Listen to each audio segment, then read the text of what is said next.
रावण की बहन शूर्पणखा जब अपने नाक कान कटे हुए वो दिखाने के लिए रावण की सभा में चली जाती है और वहाँ कहती है, उनको धिक्कारती है, उनको रावण को इस तरह से कि धिक्कार है तुम्हारी वीरता के ऊपर, जिसने मेरे नाक कान काटे। तो रावण पूछता उसको कि देवी तुम्हारे रावण किसने काटे हैं नाक काट, चलो बताओ दिखाओ। तो उसने शूर्पण ने कहा था उसमें कि ऐसे दो मानव बहुत सुंदर हैं, मैंने इतनी सुंदरता आज तक कभी नहीं देखी है, और इनके साथ में एक सुंदर बहुत बहुत ही जो सुंदर औरत है उसके साथ में है, उन्होंने जो मेरे नाक कान काट लिए और इस तरह से जो है ये दिखाई दे रहे हैं कि वो सारे राक्षसों को जैसे समाप्त कर देंगे इस धरती के ऊपर, ऐसे दिखाई दे रहे हैं।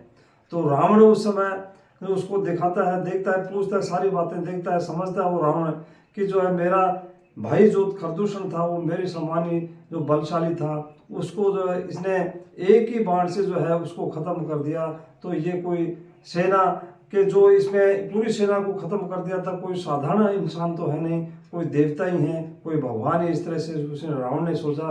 और इस तरह से सोच करके वो अपने मामा मारीच के पास में पहुंच जाता है। मारीच वो समुद्र के किनारे पर रहता था और मारीच को जाकर के सारी बात बताता है। मारीच ने कहा कि देखो इस तरह से वो कोई साधारण मनुष्य नहीं है, और उसमें जो है तो उसने समझा था, लेकिन रावण नहीं माना था। रावण ने कहा कि मेरे को समझाने की जरूरत नहीं है, मैं जैसा कहता हूँ वैसा करो।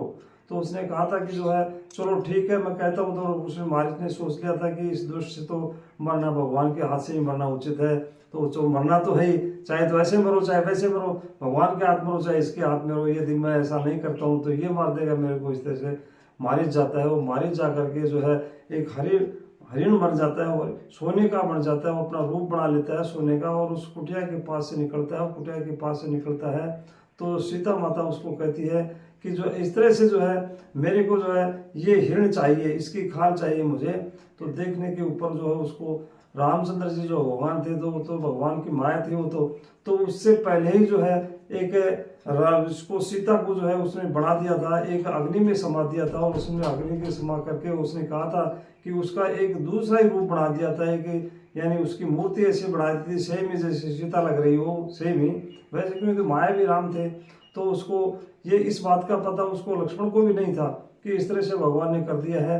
तो जो उसके शिकार खेलने के लिए शिकार करने के लिए जब भगवान चले जाते हैं और लक्ष्मण को वहाँ उसमें पहरेदार बैठा जाते हैं उसको सीता के, तो इसमें उसने कहा भी था राम ने कि जो इस राक्षसों की माया है और राक्षसों की माया इस तरह से चाल चल रही है, तो भगवान उसको मारने के लिए चले जाते हैं। और हिरण के जब भी बाण लगता है तो वो हाय लक्ष्मण इस तरह से पुकारते हैं वो।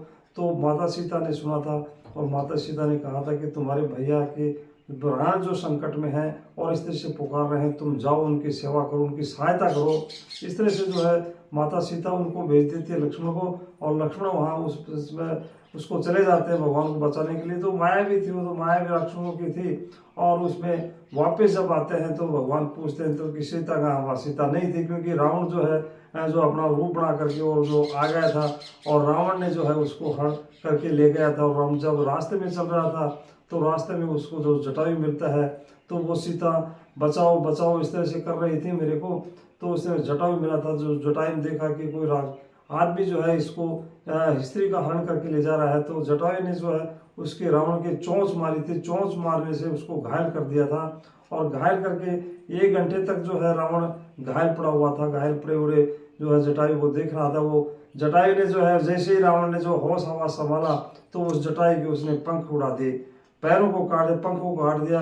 और पंखों को काटने के बाद में फिर दोबारा उसी प्रकार से जो है सीता को ले गया, और सीता को ले जा करके जो है अपने उस कुटिया में बना ले जाता है। और कुटिया में अपनी रानी बनाने के बहुत सारा प्रयत्न करता है, बहुत सारे प्रयास करता है, लेकिन उस प्रयासों में असफल होता है। और एक कुटिया में जा करके जो है वहाँ उसको सीता को ठहरा